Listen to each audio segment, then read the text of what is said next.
Number में क्या है, 28 नंबर का जो क्वेश्चन है, इस क्वेश्चन में देखिए क्या है।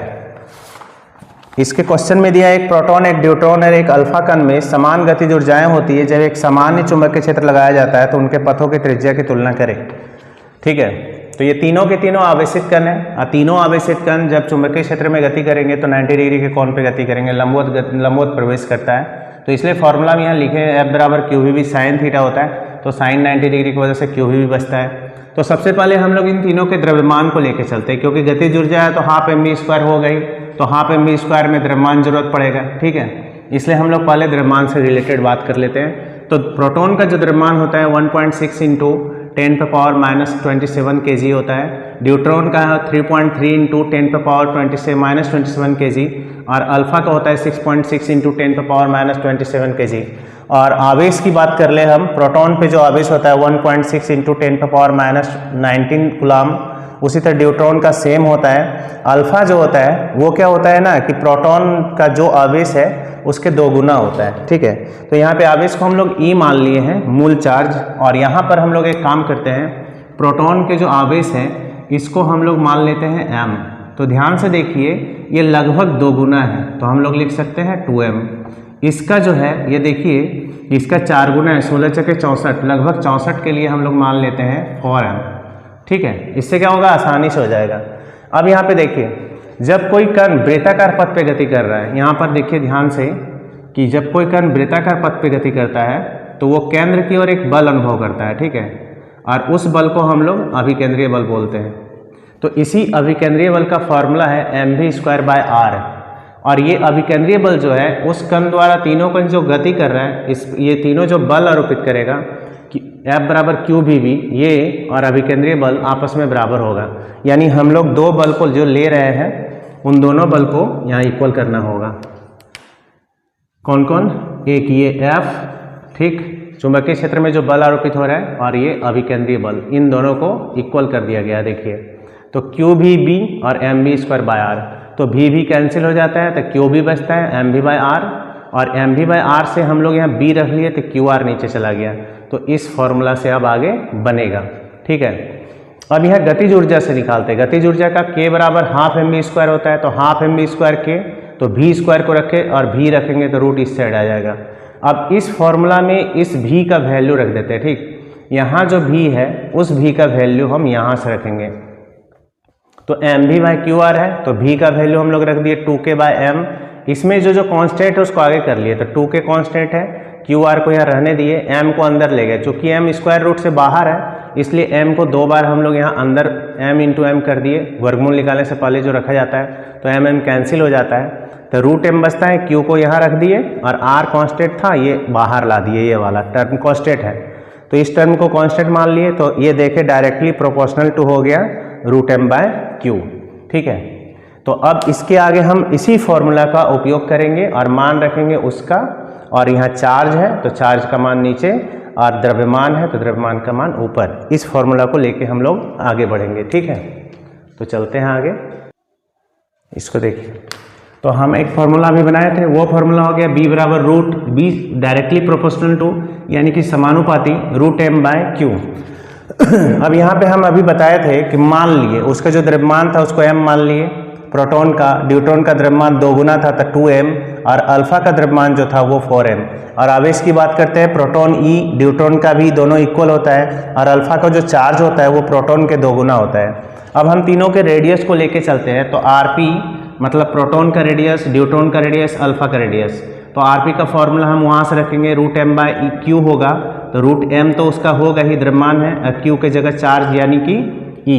तो याद रखना है आपको कि हम यहाँ चार्ज को जो लिए हैं, ये तीनों के लिए चार्ज हम Q लिए हैं, Q से ही रिलेटेड है। अब यहाँ देखिए, यहाँ न्यूट्रॉन का द्रव्यमान ले लिए 2M और चार्ज इसका E, देखिए है ना E, और यहाँ पर अल्फा का द्रव्यमान यहाँ 4M लिया गया है, चार्ज है 2E। अब हम लोग M को रूट M को रख दिए, रूट 2M में 2 और M को अलग अलग कर दिए, 4M में 4 का स्क्वायर रूट 2 हो जाएगा और M अंदर आ गया, तो M तीनों कट जाता है, यहाँ 2 नीचे से कट जाता है, तो 1:2:1 बचता है। तो ये आपका ऑप्शन है। तो आंसर देखिए कितना है इसका, तो 28 नंबर का आंसर हो जाता है बी। ठीक है, तो अब अगला क्वेश्चन देखिए 29 नंबर, ठीक है। 29 नंबर में देखिए क्या है। 29 नंबर में कह रहा है 10 एम्पीयर की धारा एक लंबे तार से गुजर रही है जिसमें 20 सेंटीमीटर त्रिज्या का अर्धवृत्ताकार लूप है। जैसा कि चित्र में दिखाया गया है, तो लूप के केंद्र में उत्पन्न चुंबकीय क्षेत्र क्या है? 10 पाई माइक्रो टेस्ला, 5 पाई माइक्रो टेस्ला, 4 पाई माइक्रो टेस्ला, 2 पाई माइक्रो टेस्ला। तो सबसे पहले हम लोग फिगर को बना लेते हैं ताकि हम लोगों को अच्छी तरह से समझ में आए। तो ये 10 एम्पियर है और इसका सेंटर इस जगह है जिसमें से इसकी त्रिज्या दी हुई है 20 सेंटीमीटर, ठीक है। सेंटर को हम अपने से O ले लिए और यहाँ से धारा। तो यहाँ पर वृत्ताकार लूप जो होता है, ये वृत्ताकार लूप है। तो इस वृत्ताकार लूप का जो चुंबकीय क्षेत्र होता है उसका फॉर्मूला होता है B बराबर म्यू नॉट बाय 4 पाई, B बराबर म्यू नॉट बाय 4 पाई और इनटू 2 पाई NI बाय R। इसी फॉर्मूला से हम लोग बनाएंगे, ठीक है। ये याद रखना है कि वृत्ताकार लूप का है, आधा नहीं, ये सेमी सर्कल, ये अर्धवृत्त है और ये पूर्ण वृत्त है, मतलब पूरा लूप, ठीक ना। तो वृत्ताकार लूप का हम लोग अगर बनाते हैं तो फॉर्मूला से, तो इसका मान क्या होगा? इसका मान होता है 10⁻⁻7 सॉलिड मान होता है। 2 पाई को हम लोग रहने देते हैं, ठीक है। 2 पाई को रहने देते हैं और उसके बाद हम लोग मान रख लेते हैं क्या है? लूप एक लूप है तो इसको रख लेते हैं 1 और धारा हो जाएगा 1 एम्पियर। यहाँ जो रेडियस लिया गया था, रेडियस था 20 सेंटीमीटर, तो इसको अगर हम मीटर में कन्वर्ट करें तो 10⁻⁻2 मीटर, यानी 10⁻⁻2 से 1 0 यहाँ पे कैंसिल हो जाता है, तो 2 गुना 10⁻⁻1 मीटर लेते हैं, तो 2 गुना 10⁻⁻1 मीटर आता है। तो ये 2 और ये 2 कैंसिल हो जाता है, ठीक है। अब हम लोग क्या करेंगे? 10 को ऊपर भेज देते हैं, तो यहाँ पे आ जाता है 10 10 100 पाई इंटू 10⁻⁻7 और ये निकलता है टेस्ला में, ठीक है। चूँकि यहाँ पे हम देख रहे हैं, चूँकि ये आंसर जो है पूरा लूप का है, सर्किल का है और हमारे पास अर्धवृत्त है, तो लिखेंगे अर्धवृत्ताकार लूप के लिए। क्वेश्चन में है कि अर्धवृत्ताकार लूप है, तो लिखेंगे अर्धवृत्ताकार लूप के लिए। अर्धवृत्ताकार लूप के लिए चुंबकीय क्षेत्र लिखेंगे B बराबर, तो हो जाएगा 100 पाई बटे 2 इंटू 10⁻⁻7 टेस्ला। तो 2 से 50 बार में कटा देते हैं, 50 पाई इंटू 10⁻⁻7 टेस्ला। तो 1 0 यहाँ जो होता है इसको रख लेते हैं इधर, तो 5 पाई इंटू 10⁻⁻6 टेस्ला ये आता है। चूँकि यह माइक्रो टेस्ला जो है, माइक्रो टेस्ला को ले लेते हैं इस जगह, तो 1 माइक्रो टेस्ला बराबर 10⁻⁻6 टेस्ला, ठीक है। तो अब आंसर क्या हो जाता है चुंबकीय क्षेत्र का? 5 पाई माइक्रो टेस्ला। आपका ऑप्शन हो जाता है B नंबर, ठीक है। तो 29 नंबर का ऑप्शन होगा B, जिसमें साफ साफ लिखा है 5 पाई माइक्रो टेस्ला फिगर में, ठीक है ना। तो फिगर में क्या क्या देखिए, ये दोनों एक साथ है, अगर हम दोनों को साथ में जोड़ दें तो 2 और 3 हो जाएगा 5 ओम, ठीक है। और इसके जस्ट नीचे वाले को भी जोड़ेंगे तो 3 और 2 हो जाता है 5 ओम। ये क्यों निकाल रहे हैं आप लोगों को हम बता रहे हैं, ठीक है। तो यहाँ से 2 एम्पियर की धारा होती है और हम जानते हैं कि समांतर क्रम संयोजन में जो धारा प्रवाहित होता है तो यहाँ से वो बढ़ जाता है, वो भी चूँकि बढ़ता तो है प्रतिरोध के अनुसार, तो हम देख रहे हैं कि दोनों में समान प्रतिरोध है तो दोनों समान धारा लेगा।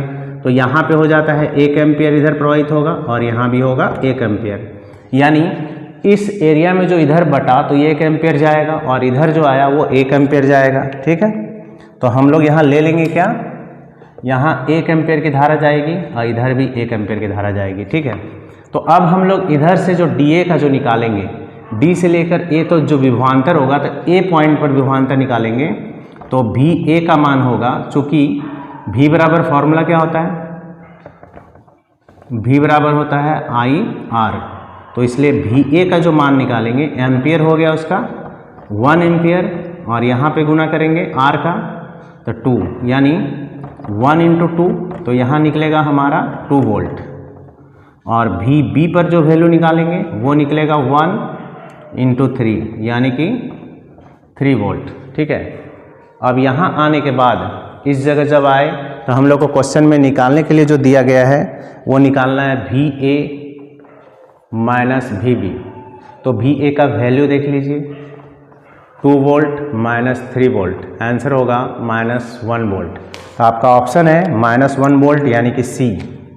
तो 30 नंबर का आंसर हो जाता है आंसर C, -1 वोल्ट। ठीक है, अब क्वेश्चन नंबर 31 कह रहा है प्रतिरोधों को मापने के अन्य तरीके की तुलना में व्हीटस्टोन ब्रिज अधिक क्यों सटीक है।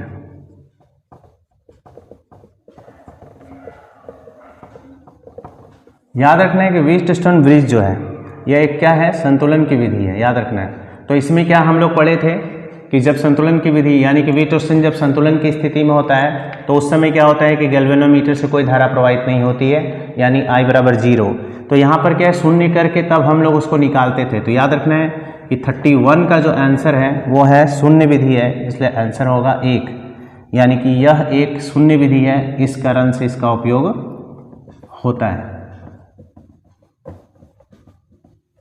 ठीक है, क्वेश्चन नंबर 30 यहाँ पर माना गया है क्या A और लास्ट वाले जीरो को माना गया है B। तो हम लोग यहाँ क्या करेंगे, अपने से एक मान लेंगे, इसका नाम लेंगे P, तो ये P से ही कनेक्ट यहाँ कर देंगे। ये Q है तो ये भी Q ले लेंगे।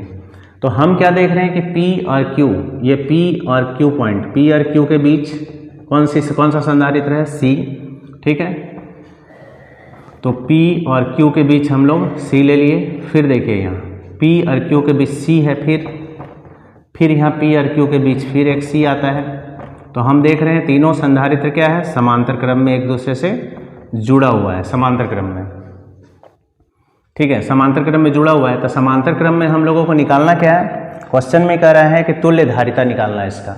तो तुल्य धारिता का फॉर्मूला, तुल्य धारिता समांतर क्रम में होता है Cp बराबर C1 C2 C3। तो चूंकि हम देख रहे हैं क्या कि C1 C2 और C3 तीनों का वैल्यू C है ना, तो यहाँ डायरेक्ट लिखेंगे Cp बराबर C जोड़ C, यानी कि आंसर 3C। तो ऑप्शन आपका हो जाएगा 3C का B नंबर, यानी कि 32 का आंसर होगा B। ठीक है, CsCl क्रिस्टल संरचना में Cs प्लस और Cl माइनस आयनों को BCC विन्यास में व्यवस्थित किया जाता है, जैसा कि चित्र में दिखाया गया है। Cl माइनस आयन पर 8 Cs प्लस आयन द्वारा लगाया गया शुद्ध स्थिर विद्युत बल क्या है। तो देखिए चूंकि ये प्लस है या माइनस है तो हम लोग समझ रहे हैं कि आकर्षण बल लगाएगा तो ये इस साइड लगाएगा और ये जो लगाएगा उस साइड, दोनों का मान आपस में विपरीत होगा और बराबर होगा। सेम यहाँ पर ये इधर लगाएगा, ये भी इधर, ये भी इधर, वो भी उधर। तो हम देख रहे हैं कि टोटल बल क्या होगा, ये दोनों बल एक दूसरे को निरस्त कर देगा, ये दोनों कर देगा, तो लास्ट आंसर हो जाता है इस पर नेट बल होगा 0। ठीक है, तो ऑप्शन आपका 0 होता है, यानी कि आंसर होगा D। 33 का आंसर होता है D। ठीक है, अब आगे देखते हैं। 34 में है कि विद्युत क्षेत्र और समविभव सतह के बीच का कोण क्या होता है। तो विद्युत क्षेत्र हम लोग जानते हैं कि विद्युत क्षेत्र जो बनता है वो समरूप विद्युत क्षेत्र इस टाइप का होता है, और इसमें कह रहा है कि समविभव सतह है, ये है समविभव सतह।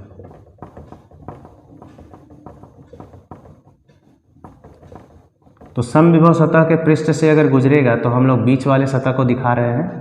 तो यहाँ पे देखिए कितना डिग्री का कोण बनता है।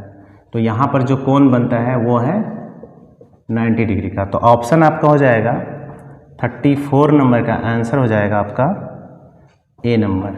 ठीक, 90 डिग्री हमेशा। ठीक है, अगला क्वेश्चन, अगला 35 नंबर है। 35 नंबर में दिया हुआ है कि जब एक चुंबक को उसके N ध्रुव के साथ बंद कुंडली की ओर ले जाया जाता है तो कुंडली का निकटवर्ती सिरा किस प्रकार कार्य करता है। तो यहाँ पर एक चुंबक का उत्तरी ध्रुव एक बंद कुंडली की तरफ ले जाया जाता है। ठीक है, तो यहाँ पे हम जानते हैं कि बंद कुंडली का है, इसके कारण ये उस कारण का विरोध करेगा जिसकी इसकी उत्पत्ति होती है, जिसको लेंज का नियम हम लोग बार बार पढ़ते आ रहे हैं। तो यहाँ पे जो है ना, ये जैसे इधर आएगा तो इसके वजह से क्या होता है, इस कुंडली में एक प्रेरित विद्युत वाहक बल उत्पन्न होगा और ये विद्युत वाहक बल क्या करेगा, इसको विरोध करेगा, क्योंकि इसी के वजह से हुआ है। तो यहाँ पर हो जाएगा, इधर विपरीत बल लगेगा और यहाँ उत्पन्न होगा N, यानी उत्तरी ध्रुव। यहाँ पर उत्तरी ध्रुव उत्पन्न होगा, ठीक है, इस जगह। ये इधर आरोपित बल करेगा तो इधर से ये अपोज करेगा, ठीक है। तो आंसर हो गया आपका 35 का 35 का आंसर हो जाएगा ए, ठीक है। अब एक और क्वेश्चन बचा हुआ था 24 नंबर, जो बीच में हम पढ़ा रहे थे तो उसमें छूटा हुआ था। क्वेश्चन है कि एक क्षण चुंबक के अंदर बल की चुंबकीय रेखाएं कैसी होती है, क्षण चुंबक के अंदर। 24 नंबर ये हमसे उस समय बनाते समय हमारे मॉडल सेट में आगे हम 25 नंबर में चले गए थे तो वहाँ से छूटा हुआ था, ठीक। एक क्षण चुंबक की बात हो रही है यहाँ N और S। तो उत्तरी ध्रुव से दक्षिणी ध्रुव, जब भी चुंबकीय क्षेत्र रेखाएं निकलती है तो बाहर की ओर जो निकलती है वो उत्तरी ध्रुव से दक्षिणी ध्रुव की ओर जाती है, ऐसे, ठीक है, ऐसे जाती है उत्तरी ध्रुव से दक्षिणी ध्रुव की ओर।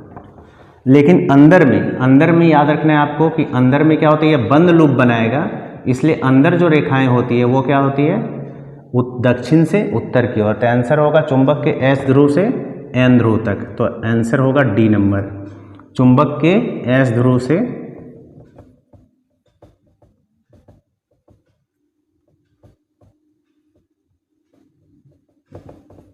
S ध्रुव से N ध्रुव तक,